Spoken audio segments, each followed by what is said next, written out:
kepalamu di hadapan Tuhan, ambil waktu berdoa. Tuhan tolong kami Tuhan. Tuhan tolong setiap kami supaya kami bisa dekat denganmu. Tanpa kuasa-Mu, tanpa firman-Mu, tanpa kekuatan-Mu Tuhan, kami terkadang hanya menjauh daripada Tuhan. Namun pada pagi hari ini kami datang di hadapan Tuhan. Kami mau mendekat kepada Tuhan. Kami mau mendekat kepada Tuhan. Supaya Tuhan bisa berbicara dengan lantang, kuat dan keras dalam setiap hati kami. Sehingga kami sadar apa tujuan hidup kami, poros hidup kami kembali kepada Tuhan. Ampuni setiap dosa kami Tuhan. Kami percaya kami menyiapkan hati yang terbaik di hadapan Tuhan. Siapkan hatimu. Tuhan akan menegur, Tuhan akan mengajar. Namun ambil sikap, relakan hatimu dan bertobat. Relakan apa yang kau miliki, relakan apa yang kau pengalamanmu, relakan pengetahuanmu. Rendahkan dirimu di hadapan Tuhan. Kami berdoa Tuhan, ketika firman-Mu dilepaskan di tempat ini, yang sakit Tuhan sembuhkan di dalam nama Yesus. Yang punya masalah dan berat Tuhan berikan kelegaan. Yang hari ini bertemu jalan Tuhan, tolong setiap kami. Terlebih dari itu semua, ajar kami merendahkan diri kami. Kami semakin kecil, kami semakin tidak ada. Nama Tuhan yang kami tinggikan dan muliakan Tuhan. Tidak ada satu orang pun yang berhak mencuri kemuliaan-Mu Tuhan. Karena setiap kami adalah permata-permata Tuhan. Tugas kami adalah memuliakan Tuhan, memancarkan kemuliaan Tuhan. Segala kuasa yang mengacaukan konsentrasi kami dalam hati kami, pikiran kami, pandangan kami tolak di dalam nama Yesus. Firman-Mu ambil kuasa dalam hidup kami, otoritas Tuhan mengalir di tempat ini. Mengucap syukur Tuhan.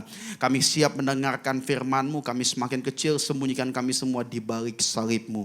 Bersabda saja Tuhan, kami siap mendengarkan. Di dalam nama Yesus, Engkau yang siap sambut kebenaran firman Tuhan. Haleluya, sama-sama kita katakan amin. Shalom saudara, sebelum saudara duduk, sama-sama kita baca dulu Mega Project, yaitu Mega Project hari Rabu. Yang pertama, saudara akan baca bersama-sama dengan saya. Yang kedua, saya minta multimedia untuk menghilangkan di layar dan saudara membaca sendiri dan mengingatnya. Ya, oke, kita mulai. Murah hati, disiplin, penguasaan diri, kesalehan. Tolong dihilangkan multimedia. Ya, 1, 2, 3. Murah hati, disiplin, penguasaan diri, kesalehan. Beri kemuliaan bagi Tuhan. Silakan duduk. Bapak Ibu yang dikasihi Tuhan, katakan kiri kananmu, engkau dikasihi Tuhan. Pada pagi hari ini izinkan saya membuat sebuah tema yang berjudul Living Within the Promise. Bisa ditampilkan slide nomor 1-nya. Pada pagi hari ini tema saya, sharing saya adalah Living Within the Promise. Yaitu berbicara tentang hidup di dalam janji Tuhan. Katakan sama-sama, hidup di dalam janji Tuhan. Hari ini ada 2 kata kunci sederhana yang akan kita pelajari. Yang pertama, hidup di dalam janji Tuhan.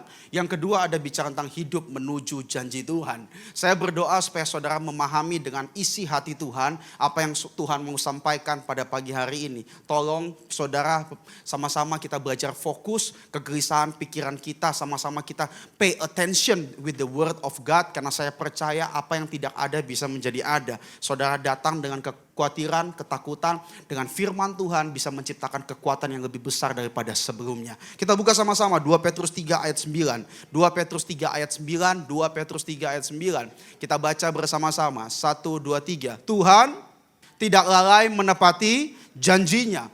Itu janji Tuhan, bahwa Dia tidak pernah lalai menepati janjinya.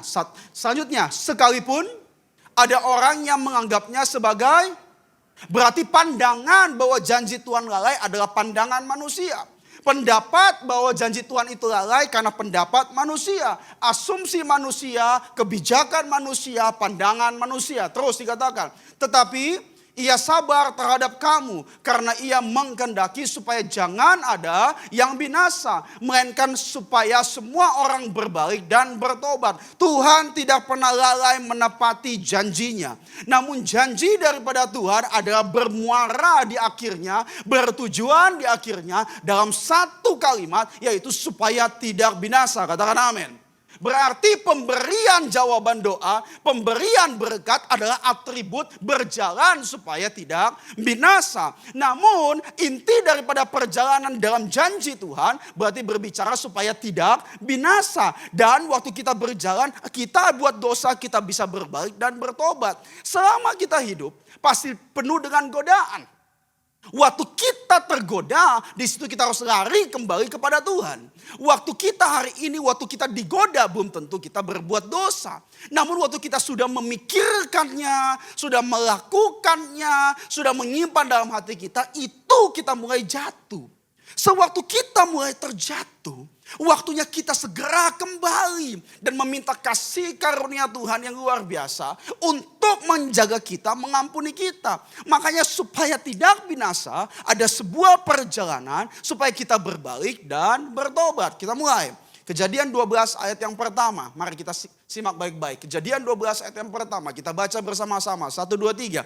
Berfirmanlah Tuhan kepada Abram, pergilah dari negerimu dan dari sanak saudaramu dan dari rumah bapamu. Ini negeri yang akan kutunjukkan kepadamu. Sama-sama kita sepakat bahwa ayat ini diberikan kepada Abram sebagai satu perintah. Betul ya? Pergi, perintah, pergi. Oke. Namun Kejadian 12 bicara sebuah permulaan antara janji Tuhan kepada Abram. Kita lihat Kejadian 12 ayat 2. Saudara sabar dengan saya. Pelan-pelan saudara akan mengerti sesuatu yang luar biasa. Ada dua kata kunci. Yang pertama berjalan dalam janji Tuhan. Yang kedua berjalan menuju janji Tuhan. Saya berdoa supaya ketika saya bisa menyelesaikan materi ini di hadapan saudara. Kita sama-sama bisa sadar bahwa kita selama kita hidup. Kita bukan cuma berjalan menuju janji. Namun kita berjalan di dalam janji. Sama-sama katakan berjalan di dalam janji. Kejadian 12 ayat 2 dikatakan apa? Aku akan membuat engkau menjadi bangsa yang besar dan memberkati engkau serta membuat namamu masyhur dan engkau akan menjadi berkat. Berarti ada janji Tuhan, kamu pergi itu perintah bahwa kamu akan diberkati, kamu akan jadi bangsa besar, akan membuat namamu masyhur. Berarti janji Tuhan dilepaskan di Kejadian 12. Paham? Janji Tuhan dilepaskan di Kejadian 12. Sudah dilepaskan. Berarti ada awal perjanjian Tuhan dengan Abram. Oke, kita lihat ayat yang ketiga. Kita baca sama-sama. 1, 2, 3. Aku akan memberkati orang-orang yang memberkati engkau. Dan mengutuk orang-orang yang mengutuk engkau. Dan olehmu semua kaum di muka bumi akan mendapat berkat. Loh, berarti Tuhan perintahkan, Tuhan berikan janji dan sudah memberikan dampak janji. Berarti dari Kejadian 12 ayat pertama sampai ketiga sudah berbicara tentang permulaan janji Tuhan kepada Abram. Saudara bisa pahami sampai di sini. Oke. Namun Kejadian 17 nanti Tuhan akan katakan aku akan mengadakan perjanjian. Itu berbicara sesuatu yang lain. Bicara konfirmasi janji, janji diikat. Namun janji awal sudah diberikan. Ada perintah, oke. Kedua akan ada visinya. Yang ketiga akan ada dampaknya. Oke, kita perhatikan dulu. Yang pertama, janji Tuhan dalam hidup seseorang membawa dampak bagi mereka yang mendukung visi Tuhan dalam hidup orang tersebut. Lot bisa diberkati karena Abram. Oke? Kan ayat yang ketiga Kejadian 12 ayat 3. Dan orang yang memberkati engkau akan aku berkati. Dan kamu akan menjadi berkat. Berarti Abram menjadi berkat dalam hidup Lot. Karena Lot pada awalnya menempel. Bukan cuma Lot. Berarti ada janji Tuhan dalam hidup seseorang, ada visi Tuhan dalam hidup seseorang yang jelas dititipkan, terus kita mendukung orang tersebut, ternyata kita juga mendapat dampak. Dampaknya apa? Abram dan Lot. Kedua, Yusuf dan juru minum. Walaupun juru minum sempat lupa mengatakan kepada Firaun, loh Firaun, bahwa Yusuf ini gak bersalah. Namun tetap juru minum waktu dia di dalam penjara dia punya niat. Niatnya menolong Yusuf yang sudah mengartikan mimpinya. Sehingga sehingga juru minum bisa kembali pada posisinya walaupun dia sudah lupa sama bertahun-tahun. Namun dia bisa mengingatkan kembali. Namun tetap dikembalikan berkatnya. Terus Sadrak, Mesak, Abednego bisa lolos dari perapian, mendapat jabatan, bisa manajemen yang bagus. Loh kenapa? Karena mereka menempel kepada Daniel. Karena Daniel mendapat visi daripada Tuhan, tidak boleh sembah sesuatu yang bukan daripada Tuhan. Punya ketaatan beribadah dan semuanya akhirnya berdampak. Oke, selanjutnya. Kejadian 17 ayat 7 dulu. Kita baca sama-sama. 1, 2, 3. Aku akan mengadakan dan engkau serta keturunan turun-temurun. Menjadi perjanjian yang dari awal janji sudah diberikan, sudah dilepaskan Kejadian 12. Terus dikatakan menjadi perjanjian yang kekal. Supaya aku menjadi Allahmu dan Allah keturunanmu. Ayat 8 sama-sama kita baca. 1, 2, 3. Kepadamu dan kepada keturunanmu akan kuberikan negeri ini yang kau diami sebagai orang asing. Dari orang asing menjadi orang yang memiliki segalanya. Dari orang asing berarti orang strangers yang tidak tahu apa yang akan dia miliki. Apa yang akan dia terima. Namun dia hari itu memiliki seluruh tanah Kanaan akan kuberikan menjadi miliknya kepadamu, menjadi milikku untuk selama-lamanya dan aku akan menjadi Allah mereka. Berarti kalau saudara melihat di sini, nanti saya akan jelaskan slide ini. Kejadian 12 bicara Tuhan melepaskan janjinya kepada Abraham, oke? Kejadian 17 ada perjalanan dari 12 ke 17. Setelah 17 seterusnya dapat Ishak mempersembahkan dan semuanya. Namun kejadian 17 adalah sebuah perjanjian konfirmasi antara Tuhan dan Abraham. Dan perjanjiannya diikat menjadi perjanjian yang kekal. Namun pertanyaannya kalau pandangan orang normal dia cuma melihat janji itu diberikan. Abraham berjalan menuju janji Tuhan. Janji dikonfirmasi. Selesai. Namun saya merenungkan ini ada sesuatu yang berbeda. Bahwa pandangan Abraham bukanlah pandangan yang normal. Dari kejadian 12 ada berbagai cerita terjadi pada kejadian 13. Pada kejadian 14, pada kejadian 15, pada kejadian 16, pada kejadian 17. Namun Abraham tetap berjalan dengan taat. Ada pandangan ketaatan yang berbeda. So, janji diberikan, Abraham cuma bukan berjalan menuju janji, namun Abraham sudah berjalan di dalam janji. Karena waktu janji dilepaskan, dia cuma bukan berjalan menuju janji, dia sudah tinggal dalam janji sampai janji dikonfirmasi, ada yang digenapi dan semuanya. Firman Tuhan berkata apa? Ketika engkau sudah menerima Yesus Kristus, tinggallah di dalam Dia. As you receive Christ, kalau saya katakan, as you receive Christ, therefore so walk in Him. Berarti waktu kita terima Yesus, tujuan hidup kita harus berjalan di dalam langkah kaki Tuhan. Amin. Waktu engkau berjalan dalam langkah kaki Tuhan, berarti engkau tidak lumpuh rohani. Mengapa gereja, mengapa orang Kristen bisa lumpuh rohani? Karena mereka terima Yesus. Mereka dibaptis. Mereka terima karunia yang luar biasa. Mereka menikmati jawaban doa. Namun mereka tidak pernah tinggal di dalam Yesus. Karena mereka hanya berjalan di langkah kaki mereka sendiri. Sehingga mereka lumpuh rohani. Berjalan dengan langkah mereka. Bukankah firman Tuhan berkata, langkah orang yang hidupnya berkenan kepada Tuhan ditetapkan oleh Tuhan. Katakan amin. Bukankah firman Tuhan juga berkata, sebab aku ini mengetahui rancangan-rancangan apa yang ada padamu mengenai kamu, berarti ada pada Tuhan. Itulah rancangan hari depan yang penuh harapan. Berarti pandangan ketaatan berbeda. Pandangan ketaatan adalah, kembali slide sebelumnya tadi, slide nomor 3. Pandangan ketaatan berbeda. Janji diberikan, Abraham berjalan di dalam janji. Sampai janji dikonfirmasi. Loh, saya percaya iman itu senjata yang luar biasa. Benar. Iman sebesar biji sesawi mampu pindahkan gunung. Namun iman itu adalah senjata yang butuh amunisi. Amunisinya apa? Firman Allah. Amin. Amunisi adalah firman Allah. Iman timbul dari pendengaran oleh firman Kristus.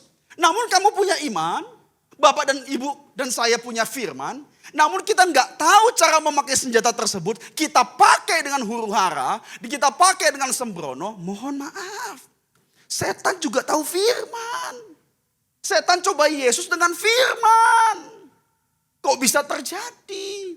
Makanya hidup orang itu nggak boleh buka celah pada setan. Gitu loh.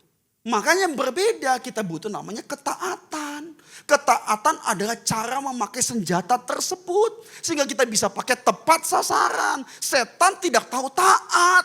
Namun Yesus dia taat sampai mati. Bahkan setan berusaha supaya Yesus tidak taat. Berarti saudara dan saya pun setan akan terus bekerja supaya kita tidak taat.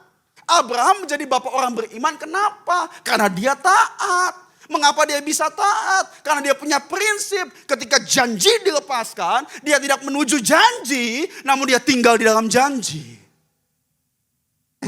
Yang selanjutnya, selanjutnya. Living within the promise.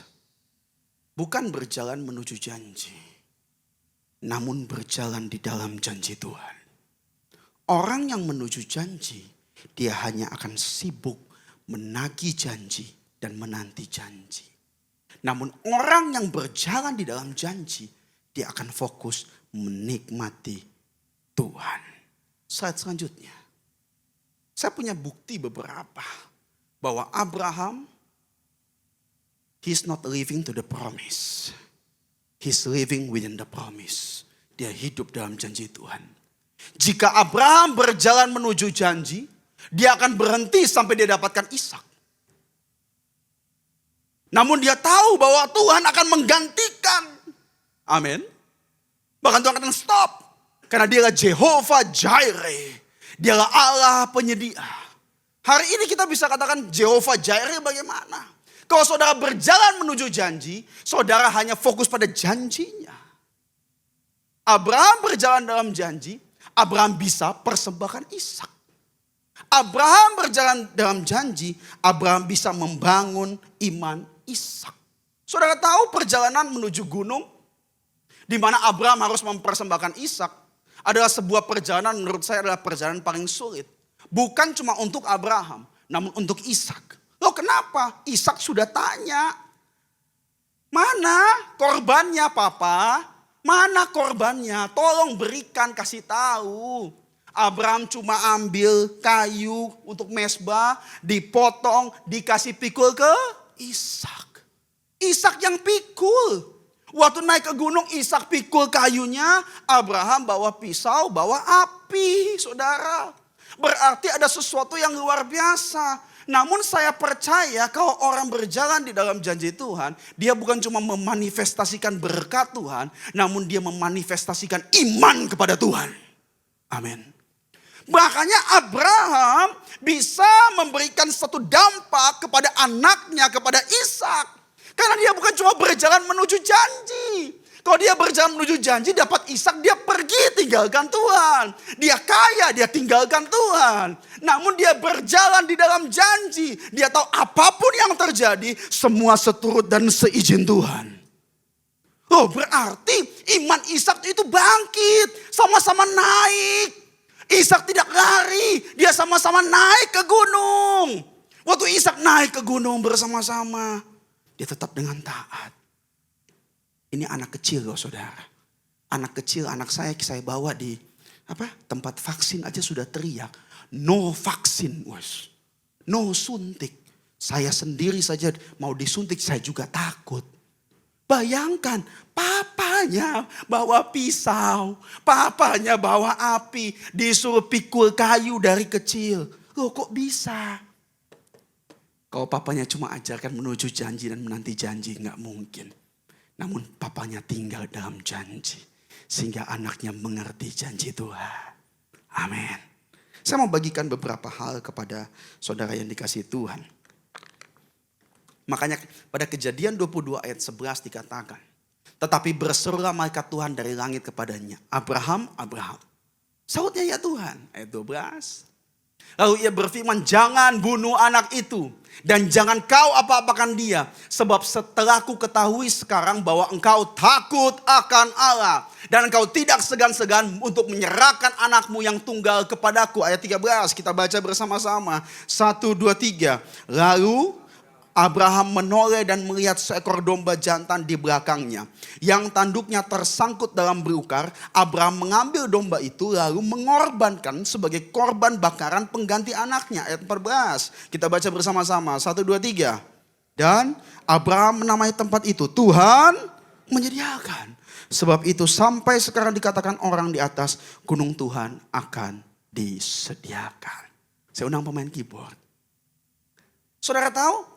Pada akhirnya kita bisa bilang, Jehovah Jireh, Tuhan penyediaku. Di sana dia akan sediakan. Bukan karena kita nagih janji. Kalau kita nagih janji, kita hanya melihat janjinya menutupi perjalanan bersama Tuhannya.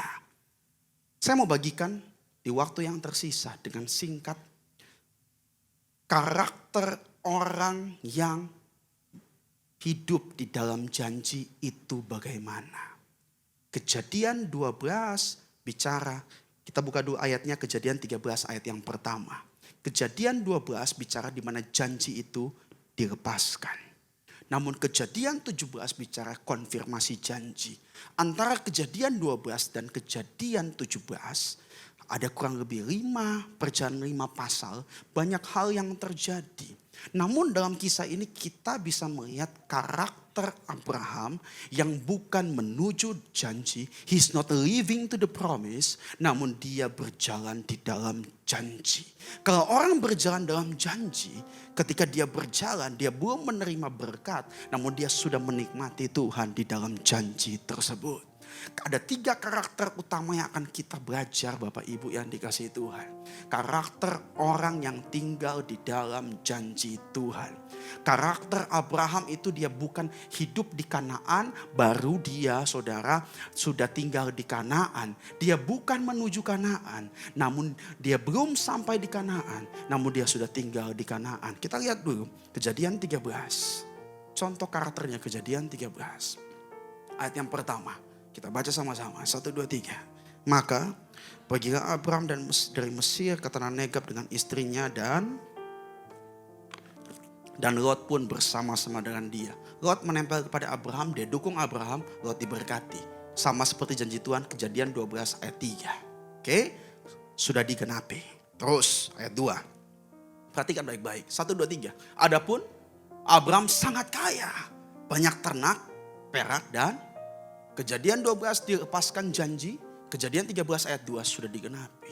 Namun kalau Abraham menuju janji, Kejadian 12 bicara bahwa Abraham akan diberkati menjadi bangsa yang besar. Kalau dia cuma menuju janji, matanya tertutup dengan berkat, dia akan berhenti di Kejadian 13 ayat 2. Namun Abraham tidak berhenti, padahal sudah digenapi. Karena orang tinggal dalam janji, dia tidak melihat satu jawaban doa sudah dijawab. Orang yang tinggal dalam janji tidak melihat satu berkat yang sudah diberikan. Namun orang yang tinggal dalam janji, dia tahu, wherever you go God, I'll go with you. Di mana engkau pergi Tuhan, aku pergi ke sana. Karena langkah kaki yang dia pakai bukan langkah kaki manusia, namun langkah kaki Tuhan.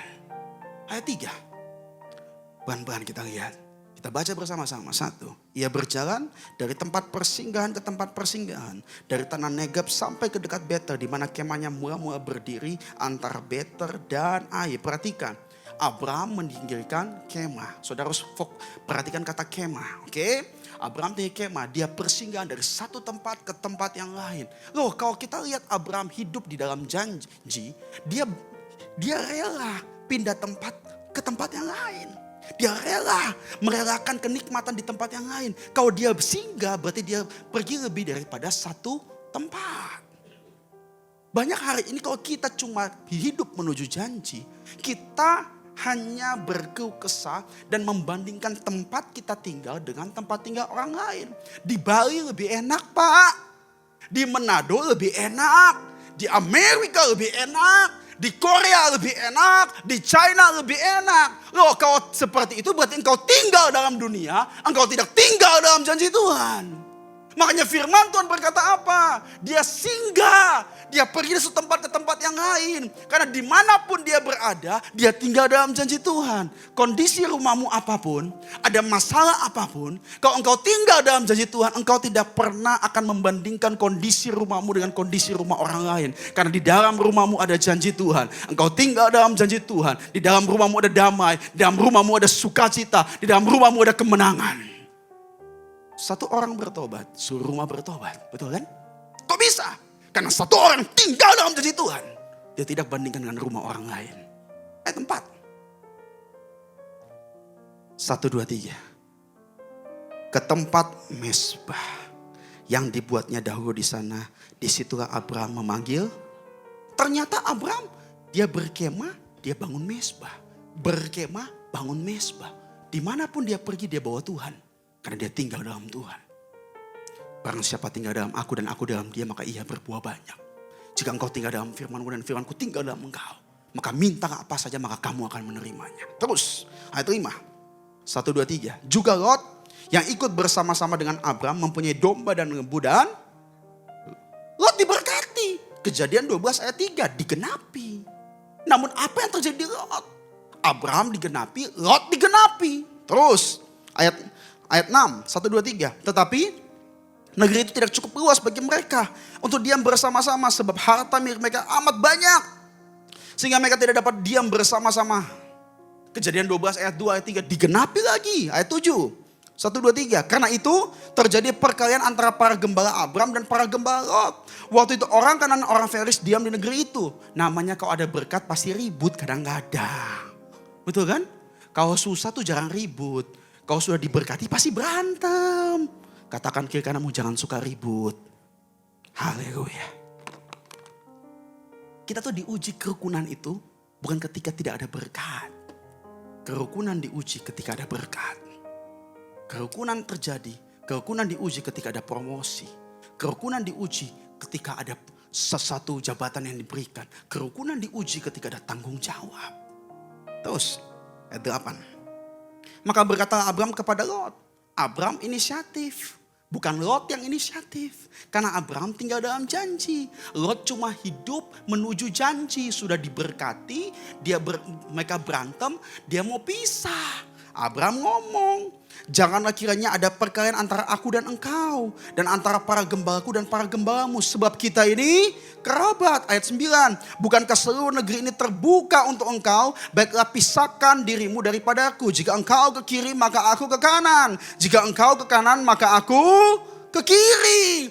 Oh, bedanya Abram sama Lot apa? Abram tinggal dalam janji. Ada masalah ya sudahlah, terserah. Namun Lot dia menuju janji, sudah digenapi, berantem, dikasih pilihan, dia pergi. Karena satu karakter daripada Abraham, dia bukan karakter pemilik. Namun dia karakter pengolah. Apa bedanya pengolah dan pemilik? Hamba yang setia dia waspada sampai tuannya datang. Ketika didapati masih setia, firman Tuhan berkata dia mendapat hadiah. Pengolah berarti bicara apa? Semua hidup ini cuma titipan. Amin. Kalau pengolah saya harus olah semua dengan baik. Loh Pak, bukannya pemilik lebih bagus. Oh, saudara memiliki, saudara nggak bisa olah hilang. Namun saudara bisa mengolah tanpa memiliki, saudara bisa diberikan. Karena saudara harta kesayangan Tuhan. Makanya ada satu anak yang viral. Yang namanya siapa? Kintaro Ryu. Saudara tahu? Nah, dia bikin heboh di jagat raya apa namanya? Pewaris dan kurang pergaulan jangan-jangan ini. Perintis dan pewaris. Hari ini saya nggak ngomong pewaris dan perintis. Mau pewaris atau perintis nggak bisa ngolah percuma. Halo? Yang harus dilakukan pengolah. Dikasih 10 talenta bisa olah puji Tuhan.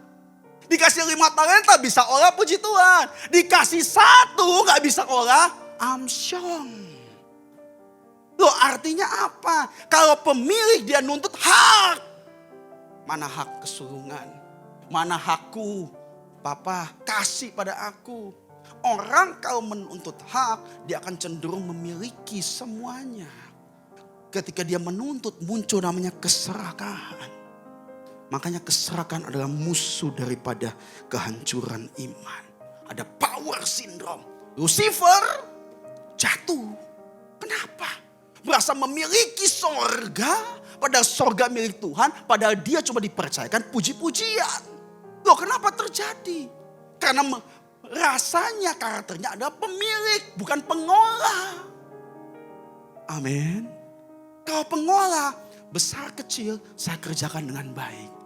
Orang yang setia pada perkara kecil diberikan perkara yang besar. Segala perkara dapat kutanggung di dalam dia. Karena dia Tuhan yang memelihara aku. Katakan amin. Berarti ke orang yang pemilik bicara apa? Dia menuntut hak. Kalau hak apa? Dia berusaha cenderung dengan keserakahannya. Serakah uang, makanya orang jadi jahat. Serakah pujian, orang jadi sombong. Dia serakah kenikmatan, dia orang jadi penuh dengan hawa nafsu. Karakter pertama. Abraham karakter pengolah. Terus Kejadian 13 ayat 10. Kejadian 13 ayat yang ke-10. Kita baca bersama-sama. 1, 2, 3. Lalu Lot melayangkan pandangannya dan dilihatnya bahwa seluruh lembah Yordan banyak airnya. Seperti taman Tuhan, seperti taman Mesir sampai ke Zoar. Hal itu terjadi sebelum Tuhan memusnahkan Sodom dan ternyata Lot itu sudah gak pandang Abraham. Padahal Kejadian 12 ayat 3 bicara, orang yang mendukung engkau, memberkati engkau akan ku berkati. Dia udah gak pandang Abraham. Dia udah pandang lembah Yordan. Loh, ini terjadi. Terus ayat selanjutnya, ayat yang ke-11. Sebab itu Lot memilih baginya seluruh lembah Yordan, lalu ia berangkat ke sebelah timur dan mereka berpisah. Ayat 12, perhatikan baik-baik. 1, 2, 3. Abraham menetap di tanah Kanaan, tapi Lot menetap di kota-kota lembah Yordan dan berkemah di dekat Sodom. Lot cuma membangun kemah, Lot tidak membangun mesbah. Amin. Terus ayat yang selanjutnya, ayat 13. Adapun orang Sodom sangat jahat dan berdosa terhadap. Loh, saudara renungkan baik-baik. Dia dapat lembah Yordan, namun dia cuma pandangannya kepada lembah Yordan. Dia bangun kemah, dia gak bangun mesbah. Padahal mesbah itu membawa pengenalan akan Tuhan. Namun Abraham berbeda. Di mana dia berada, dia menetap, dia bangun kemah, dia bangun mesbah. Makanya poin yang kedua bicara karakter Abraham apa? Abraham itu memandang Tuhan lebih daripada janji Tuhan. Makanya Abraham menetap di tanah tersebut. Apa yang terjadi pada Lot? Lot memandang janji lebih daripada Tuhan. Abraham memandang Tuhan lebih daripada janjinya. Lot memandang janjinya. Namun istri Lot lebih mengerikan. Dia melihat petaka. Dia gak memandang Tuhan lagi. Dia gak memandang Lot. Dia gak memandang janji Tuhan. Dia cuma menyesal atas harta masalah yang kehilangan. Hari ini, kalau engkau tinggal dalam janji Tuhan, saya yakin dan percaya, engkau akan pandang Tuhan lebih daripada janji-janjinya. Katakan amin. Kalau engkau pandang Tuhan, Yesus mati di kayu salib, yang sangat sulit saja. Kutuk dia bisa rubah jadi berkat. Asalkan engkau tinggal dalam hidupnya. Tinggal dalam janji Tuhan. Bukan tinggal menuju janji Tuhan. Yang terakhir. Kejadian 13 ayat 14. Kita baca bersama-sama. 1, 2, 3. Setelah Lot berpisah daripada Abram, berfirmanlah Tuhan kepada Abram, pandanglah sekelilingmu dan lihatlah dari tempat engkau berdiri, ke timur dan ke barat, utara dan selatan. Lot berpisah, Abraham menetap pada janji Tuhan. Terus ayat 15. Sebab seluruh negeri yang kau lihat itu akan kuberikan kepadamu dan kepada keturunanmu untuk selama-lamanya. Diberikan, dilepaskan janji yang lain lagi. Dilepaskan kekuatan lagi. Kalau engkau cuma menuju janji, tidak akan ada kekuatan lagi. Namun kalau engkau berjalan dalam janji, ketika dalam kelemahan, Tuhan lepaskan kekuatannya lagi. Ayat yang ke-16. Dan aku akan menjadikan keturunanmu seperti debu tanah banyaknya. Sehingga jika seandainya ada yang dapat menghitung debu tanah, keturunanmu pun akan dapat dihitung juga. Ayat 17, perhatikan baik-baik. 1, 2, 3. Bersiap, jalanilah negeri itu menurut panjang dan lebarnya. Kepadamu lah kuberikan negeri itu. Perintah Tuhan apa? Siapkan, jalani. Siapkan, jalani. Siapkan keluargamu, jalani. Pekerjaanmu atur, benahi hidupmu, jalani. Hidupmu, karaktermu dibenahi, jalani. Ayat 18. Baca sama-sama, 1, 2, 3. Sesudah itu Abram memindahkan kemahnya dan menetap di dekat pohon-pohon terbandin di Manre, dekat Hebron, lalu didirikannya lah mesbah di situ bagi. Berarti Abraham bukan cuma dirikan kemah. Poin yang ketiga, dimanapun dia pergi dia buat mesbah. Berarti dia bukan cuma bersiap dan berjalan sesuai dengan perintah Tuhan. Namun dimanapun dia berjalan dia buat mesbah. Mezbah artinya adalah tempat bakaran buat orang mengucap syukur kepada Tuhan.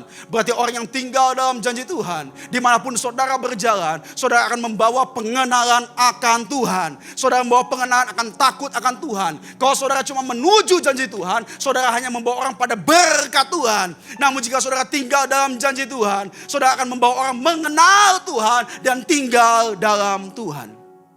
Mujizat, masalah, semua itu cuma dilewati. Namun tinggal dalam Tuhan itu kekal selama-lamanya.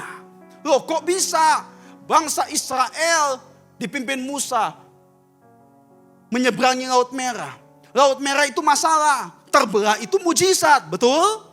Namun mereka tidak tinggal di tengah-tengah Laut Merah. Mereka harus pergi ke tanah perjanjian. Berarti masalah itu harus kita lewati. Mujizat juga kita lewati. Jawaban doa harus kita lewati. Berkat harus kita lewati. Namun satu hal yang kita harus tinggal dalam Tuhan. Tinggal dalam janji Tuhan. Yohanes 10 ayat yang ke-9. Firman Tuhan berkata, akulah pintu. Yohanes 10 ayat ke-9. Kita baca bersama-sama. 1, 2, 3. Akulah pintu. Barang siapa masuk melalui aku, ia akan selamat. Dan ia akan masuk dan keluar dan menemukan padang rumput. Dialah Tuhan gembala kita yang memberikan kita di padang yang berumput hijau. Dia pintu. Dia pintu. Dia pintu bagi hidupmu dan hidupku. Terus ayat 10 kita baca bersama-sama. 1, 2, 3. Pencuri datang hanya untuk mencuri, membunuh dan membinasakan. Titik koma. Aku datang. Berarti Yesus datang. Supaya mereka mempunyai hidup dan mempunyai dalam segala. Berarti kelimpahan yang diberikan Yesus adalah kelimpahan yang tidak bisa diberikan oleh si pencuri. Karena pencuri hanya memberikan dan dia ambil, cuma mengalihkan fokusnya. Loh, setan bisa kasih berkat, setan bisa kasih peneguhan jawaban doa sementara, bisa. Namun setan tidak akan bisa memberikan kelimpahan yang hanya bisa Tuhan berikan. Kelimpahan apa yang hanya bisa Tuhan berikan dan setan tidak bisa berikan. Kelimpahan apa yang hanya bisa sorga berikan, namun dunia dan neraka tidak bisa berikan. Kerajaan sorga bukan bicara makan dan minuman, namun bicara kekuatan, damai sejahtera, dan sukacita oleh Roh Kudus. Amin. Kelimpahan itu hanya sorga yang bisa berikan. Wahyu 3 ayat yang ke-19. Karena engkau ku kasihi, barang siapa ku kasihi, engkau ku tegur, engkau ku hajar. Tuhan tegur, Tuhan hajar. Apa respon kita? Relakan hati dan bertobat. Berbalik dan bertobat supaya tidak binasa. Wahyu 3 ayat 20. Kita baca bersama-sama ayat yang terakhir. 1, 2, 3. Lihat, aku berdiri di muka pintu dan mengetok. Yang berdiri di muka pintu siapa? Saudara atau Tuhan? Tuhan. Yang mengetok siapa? Tuhan. Jikalau ada orang yang mendengar suaraku, yang harus mendengar siapa? Saudara dan saya. Yang harus buka pintu siapa? Saudara dan saya. Tuhan mengasihi, Tuhan tegur, Tuhan hajar. Saudara punya tugas apa? Relakan hatimu dan bertobat. Tugas saudara apa? Dengar suara Tuhan. Buka pintu hatimu. Usir kebencian, masuki sukacita. Usir kejahatan, masuki kebaikan. Usir setan, masuki firman Allah. Usir kepahitan, usir sakit hati. Undang firman dan Yesus yang masuk. Buka hati. Aku akan masuk mendapatkannya. Aku makan bersama-sama dengannya. Dan dia bersama-sama dengan aku. Artinya apa? Di dalam janji. Saudara tahu lagu Menanti Jawabmu kan? Setelah waktu saya mempersiapkan firman ini, saya mendapat sebuah pandangan yang berbeda tentang lagu ini. Walaupun lagu ini sudah dirilis lama. Dikatakan lagu ini menanti janji. Namun sebenarnya lagu ini bukan bicara tentang hanya menanti janji. Namun lagu ini bicara janji Tuhan dilepaskan step by step. Namun kita tinggal dalam janji. Buktinya apa? Dikatakan engkau Tuhan tak pernah gagal.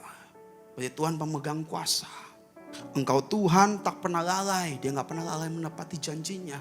Mata kita yang memandang kelalaian. Namun dia sedang menunggu supaya saudara berbalik, bertobat supaya tidak binasa. Kehilangan yang engkau alami bukan karena Tuhan jahat. Kehilangan yang saudara alami supaya Tuhan bisa berkata kepada engkau. Engkau kukasih, engkau kutegur dan kuhajar. Relakan hatimu dan bertobat supaya engkau tidak binasa. Tugas saudara dengarkan Tuhan, buka hati. Terus dikatakan apa? Setiap hari menanti janjimu. Setiap hari kita nantikan janji Tuhan pasti. Namun dikatakan ku tak lelah menunggu jawabmu. Saudara tahu kita nantikan janji Tuhan namun kita gak lelah. Loh kok bisa?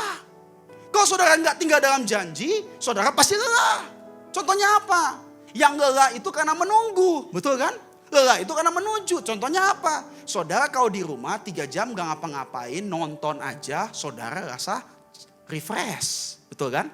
Pertanyaannya, coba saudara di airport 3 jam delay, pasti marah-marah. Betul atau betul? Padahal sama-sama juga gak ngapa-ngapain. Tapi bedanya satu menunggu berangkat, satu gak tunggu apa-apa. Bener gak?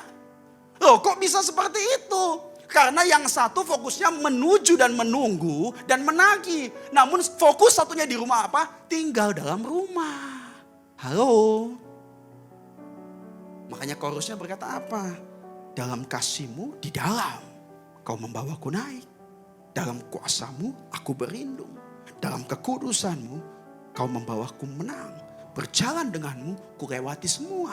Aku lewati berkat, aku lewati mujizat, aku lewati masalah, aku lewati penggenapan janji Tuhan. Namun aku percaya aku akan menang. Slide yang terakhir.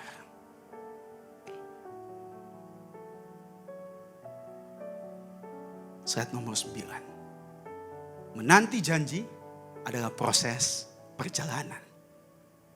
Tapi hidup dalam janji adalah identitas dan perjalanan itu sendiri. Mari bangkit berdiri. Ambil waktu kita berdoa masing-masing.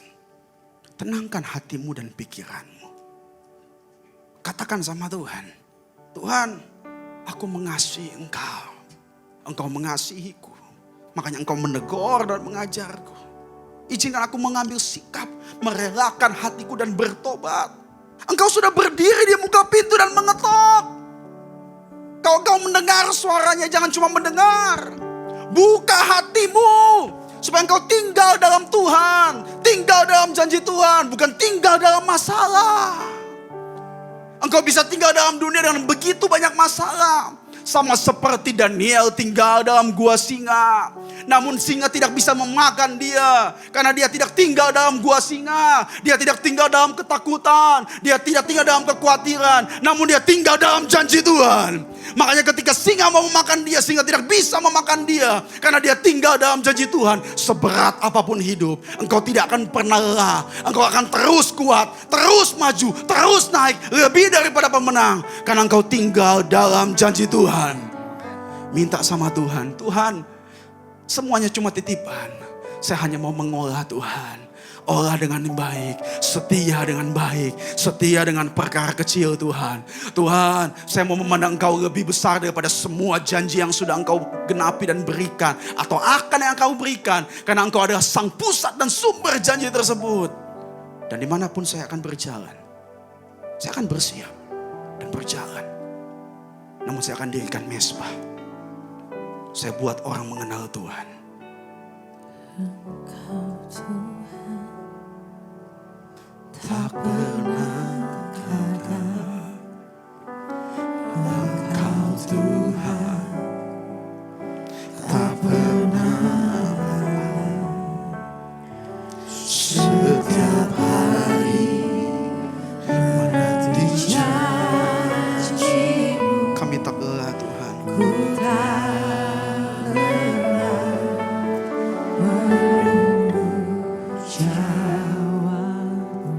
Katakan dengan iman,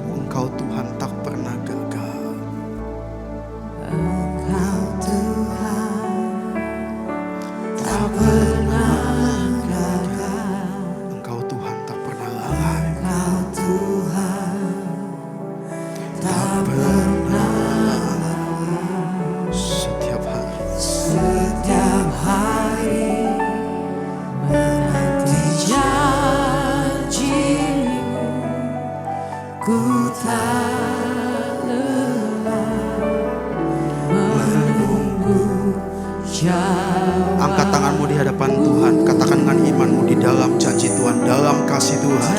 Dalam kasih-Mu, Yes Tuhan, Kau membawaku naik ya Tuhan, dalam kuasa. haleluya. Aku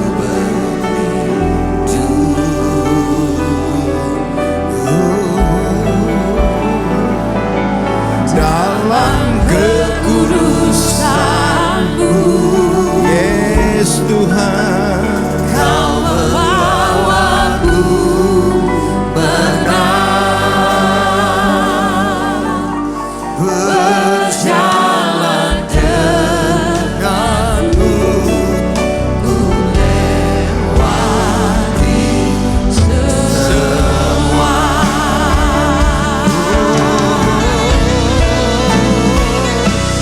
Dalam kasih-Mu, ya Tuhan, Kau membawaku naik Engkau baik bagi setiap kami Tuhan. dalam kuasa-Mu. Haleluya, aku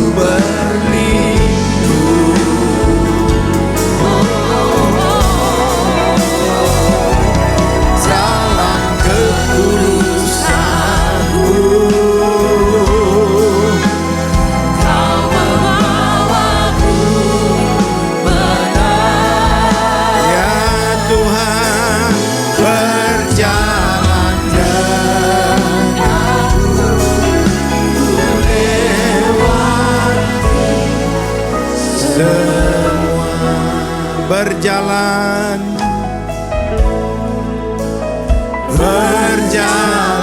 denganku,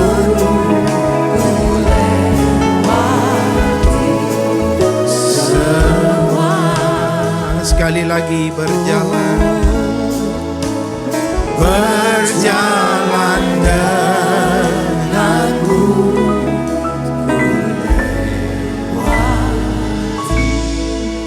semua. Kami bersyukur, berterima kasih Tuhan, sebab kami percaya Engkau tidak pernah lalai untuk menepati setiap janji-Mu. Yang seringkali Tuhan, bahwa kami begitu menerima janji, kami meninggalkan Tuhan.